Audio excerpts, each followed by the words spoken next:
गंदी छटोरी अश्लील बातें कहानी सुनाकर उसको खुश करती थी।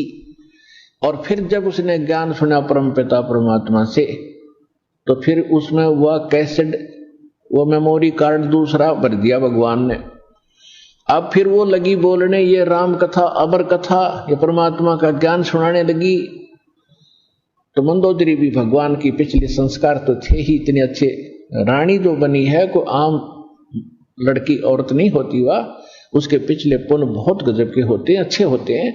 लेकिन आगे वो पिछली बैटरी जो चार्ज है वो खराब कर रही होती है, जब तक आगे चार्जर शास्त्र अनुकूल साधना का नहीं लगता है, तो वो डिस्चार्ज एक दिन होनी है बैटरी। तो जिस कारण से भी उसके अंदर तड़फ थी। तो मंदोदरी कहने लगी, है कर्मवती, तेरे अंदर तक गोबर भरा था सारा, और तू तो सारी बकवास सुनाया करती थी।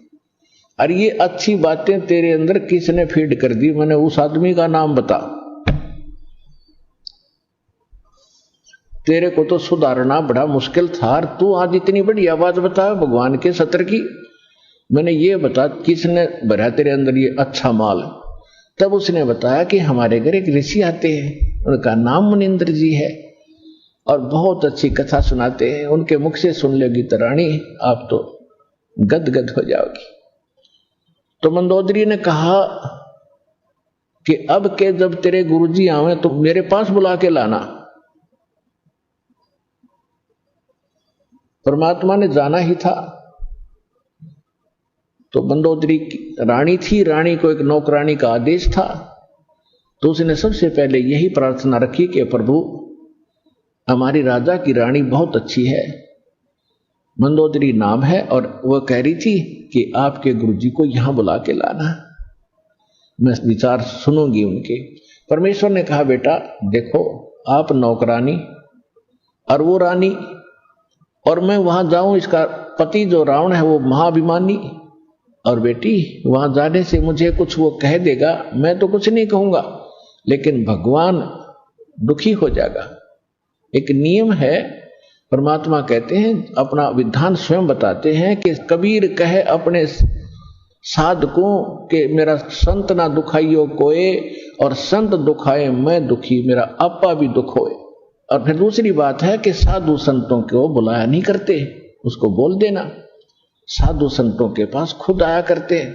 कर्मवती को इतना ज्ञान सुन रखा था कि साधु को बाई ऑर्डर बुलाने से अगर वो आ भी गया और आशीर्वाद नहीं देगा, लाभ नहीं देगा, तो फायदा क्या होगा। तो मंदोदरी को जाकर के कर्मवती ने कहा कि महारानी हमारे गुरुजी आए हुए हैं, लेकिन ऐसा है कि संत को बुलाना नहीं चाहिए, उनसे आशीर्वाद प्राप्त करने के लिए स्वयं जाना चाहिए, इससे ज्यादा लाभ होता है। वो तो भगवान थी, कहने लगी ठीक है कर्मवती मैं तेरे साथ चलूंगी। वो रानी स्वयं आई, मालिक के दर्शन किए, ओए होए, कहते हैं साधु दर्शन राम का, और साहेब आवा याद, और लेखे में वाहे गड़ी, बाकी का समय बर्बाद। फिर कहते हैं साधु दर्शन राम का मुख पर बसे सुहाग, और दर्श उन्हीं को होते हैं जिनके पूर्ण भाग। मंदोदरी के पूर्ण भाग थे भगवान मिले, परमात्मा का ज्ञान सुना, कुछ कर्मवती से सुन रखा था मंदोदरी ने, और फिर भगवान के मुख से सुना तो जल्दी असर हो गया। दीक्षा की प्रार्थना की, मालिक ने दीक्षा दे दी, शिक्षित हुई। उसके बाद उसने कथा सुनानी शुरू की अपने पति से। स्वाभाविक होता है अगर पति को ज्ञान होता है तो सबसे पहले वो चाहता है मेरी पत्नी माने, इसका भी कल्याण हो। दुर्भाग्य है वो ना मानती, उसके कर्म उसके साथ है। फिर सोचता है मेरे बच्चे भी इस मार्ग को ग्रहण करें, ठीक है। मंदोदरी ने इसी उद्देश्य से रावण से कहा कि जी ऐसे ऐसे एक बड़े महापुरुष आते हैं, और भगवान शंकर से भी ऊपर बहुत बड़ी शक्ति बताते हैं, साधु संत झूठ नहीं बोलते होते।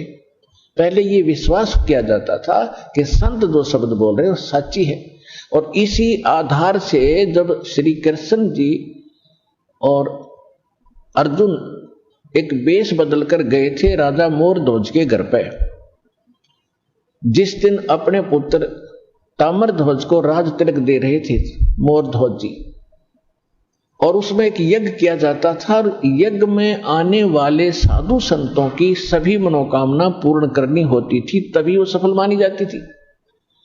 ये दोनों साधु संत रूप बनाकर और एक माया रूपी शेर बनाकर संग वो साथ ले गए। तो मोर ध्वज और ताम्र ध्वज और उसकी पत्नी थी वह मोर ध्वज की, ताम्र ध्वज की मां, उन तीनों को पता चला तो नौकरों से कहा कि बुला के लाओ साधु संतों को, भोजन कर लेंगे। उन्होंने कहा कि नहीं, वो रानी और राजा स्वयं आए हमें यहां लिवाने के लिए, तब हम उसके घर पे कदम रखें।